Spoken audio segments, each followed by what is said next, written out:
Hola a todos y bienvenidos a un nuevo vídeo de Tutoriales.net. En esta ocasión vamos a continuar con el curso de OCaml, la recursividad, y vamos a ver una estructura de control de flujo ya muy conocida, que es la estructura if, para trabajar con funciones y realizar la recursividad.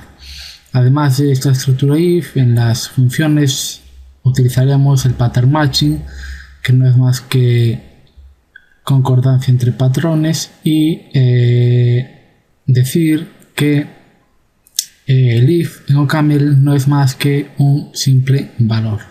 En OCaml la estructura if es un único valor, por ello podemos decir que podemos utilizar la estructura if como un operador ternario, como utilizamos en lenguajes como C, Java, PHP, etc. Entonces lo primero que vamos a ver es un ejemplo y a sacar ya conclusiones.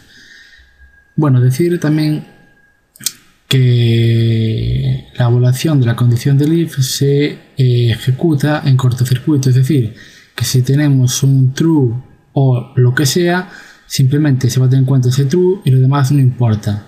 Por otra parte, si tenemos un false and lo que sea, simplemente se va a tener en cuenta el false y ya no se va a ejecutar la siguiente parte si es que hay una expresión más compleja que un simple booleano. Bien. Entonces vamos a ver un ejemplo. Pues por ejemplo, si 1 es igual a 0, entonces mostramos falso. Bueno, si no es falso, o sea, si 1 es igual a 0, entonces falso, si no, verdadero. Entonces toda esta expresión que tenemos aquí es un único valor. ¿Qué valor va a ser? Pues lo vamos a ver a continuación. Como vemos, dice que es un booleano y es true, o sea, nos dice que es este valor, porque evidentemente esto es falso y por lo tanto sale el valor del caso else, del apartado else. Bien, conclusión que podemos sacar, que toda esta expresión es del tipo booleano. ¿Y qué conclusión extra podemos sacar de eso? Pues que si esta expresión es de tipo booleano y este apartado es el true, es el que nos devuelve, necesariamente este también debe ser de tipo booleano. Es decir, que nosotros cuando trabajemos con un if de else, siempre vamos a utilizar valores del mismo tipo en todos los casos de la estructura if. Siempre el mismo valor de salida o de resultado, es lo que quiero decir. Si este es booleano, pues booleano. Vamos a ver ahora un caso donde los tipos de resultados sean diferentes. Por ejemplo, si 2 es menor que 3, then 1 else false, por ejemplo, pues evidentemente nos dice lo siguiente: this expression, es decir, la expresión false, tiene tipo bool, pero se esperaba una expresión de tipo entero. Es decir, como esto es entero, pues aquí se esperaba una expresión de tipo entero y por lo tanto esto es incorrecto. Lo correcto sería colocar, si queremos utilizar enteros, pues simplemente un 0, y como veis, como 2 es menor que 3, pues me devuelve 1. Si yo aquí pongo un 3 directamente, pues ya no es menor, sino que es igual, entonces me devuelve un 0. También tenemos el operador de menor igual, etc. Tenemos ya todos los operadores que conocemos de comparación y más operadores lógicos y ya todos los que conocemos de otros lenguajes. Bien, bueno, eso, lo más significativo es que una expresión if tiene un tipo y da un resultado. Las condiciones se evalúan en cortocircuito y eso lo vamos a ver dentro de un momento con un ejemplo muy claro y que os tiene que quedar, como ya he dicho, muy claro.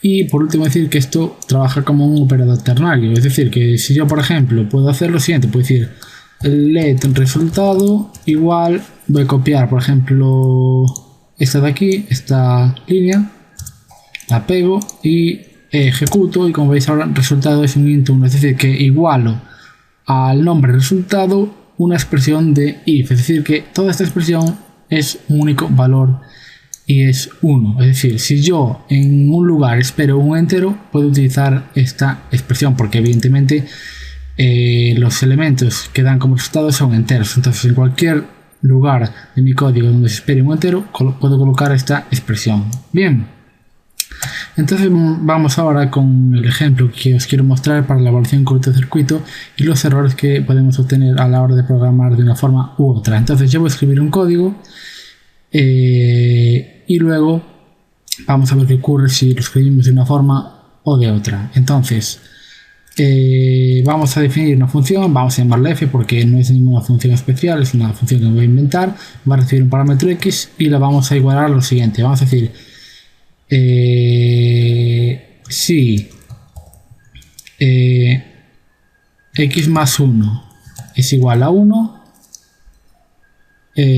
o si 2 partido por x es igual a 1, then, por ejemplo, 1 es 0, por ejemplo. Entonces tenemos una función denominada f en la que entra un entero y sale un entero. Evidentemente, esta expresión toda de aquí, ¿de qué tipo es? Pues es del tipo del resultado que nos va a dar. Nos va a dar un 1 o un 0, por lo tanto va a ser un entero. X es la entrada, pues x, ¿por qué es un entero? Pues que aquí estamos haciendo un x más 1 con un operador de enteros, aquí otro operador de enteros, luego x es un entero. Bien, entonces ahora lo que quiero focalizar es la expresión booleana que tenemos aquí. Está esta expresión booleana lógica concatenada con un OR. Bueno, este OR está anticuado y lo que deberíamos usar sería un doble pipe, de una doble tubería en vez de un OR. Bien, entonces, ¿qué error podemos ver aquí a simple vista? Bueno, error no, pero ¿qué podría pasar? Aquí tenemos una división y un x es variable y es dependiente del usuario. Entonces, si aquí ponemos un 0, pues la división 2 entre 0 no se podría realizar. En este caso Camel pues nos dará un error, una sección de división by 0, es decir, no podemos dividir por 0. Pero ¿qué pasa aquí? Si aquí introducimos un 0, 0 más 1 es igual a 1. Entonces eso es true o lo que sea, esto no se va a evaluar. Entonces, si yo hago f de 0, eso es true, entonces si todo es true me va a devolver un 1. Correcto. Si yo ahora pongo f de 1, por ejemplo, pues 0 siempre, porque ahora ya en ningún caso son el caso de 2, entonces sí va a ser true, porque 2 más 1 no es igual a 1, pero 2 entre 2 es igual a 1, entonces aquí también me va a dar 1. Entonces en el caso de 0 o de 2 me va a dar 1 y en cualquier otro caso pues me va a dar 0. Por ejemplo, f de 4, etcétera, f de 100, lo que deseemos. Pero claro, ¿qué pasa si yo invierto estas dos expresiones booleanas? Si los cambio de lugar, vamos a verlo. Vamos a copiar esta expresión, la vamos a pegar aquí abajo y aquí voy a poner 2 entre x, 2 partido por x, y aquí era x más 1. Entonces, claro, dices tú, coloco esta primero, ¿qué más dará? ¿Es un OR? ¿Es un if? ¿Qué más dará? Lo que pasa es que Okame lo que va a empezar a evaluar es esta expresión.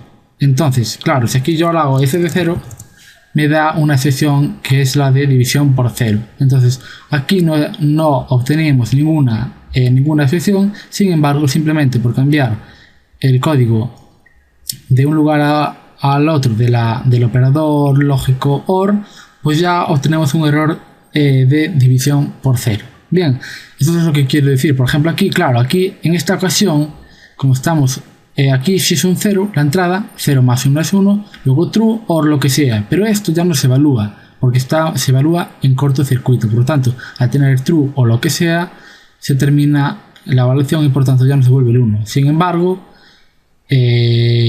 aquí, como se evalúa primero esto, entonces ya al evaluar 2 entre 0, lanza una excepción. Bien, pues esa es otra cosa que hay que tener en cuenta con la ejecución de la estructura if then else. Bien, pues eso, lo que he dicho, tres cosas que tener en cuenta. La estructura if es una estructura condicional que nos permite proponer condición y devolver un resultado a partir de esa condición. La estructura if significa un único valor a la hora de programar y en todos los casos de la estructura if vamos a tener el mismo tipo de dato. Podemos utilizar la estructura if como un operador ternario y por último decir que las condiciones del if se evalúan en cortocircuito y ya veis lo que la experiencia que acabamos de tomar con este código. Bien, pues esto ha sido todo por el if. Lo podríamos usar en funciones, evidentemente, y en el próximo vídeo probablemente comencemos ya a ver pattern matching, porque también nos va a ayudar a la hora de programar funciones en OCaml. Bien, pues esto ha sido todo y nos vemos en el próximo tutorial. Si os ha gustado el vídeo, os pido que le deis a like, que lo agreguéis a favoritos para accederle más fácilmente y que os suscribáis a nuestro canal para continuar viendo vídeos de informática. Eso es todo y hasta la próxima.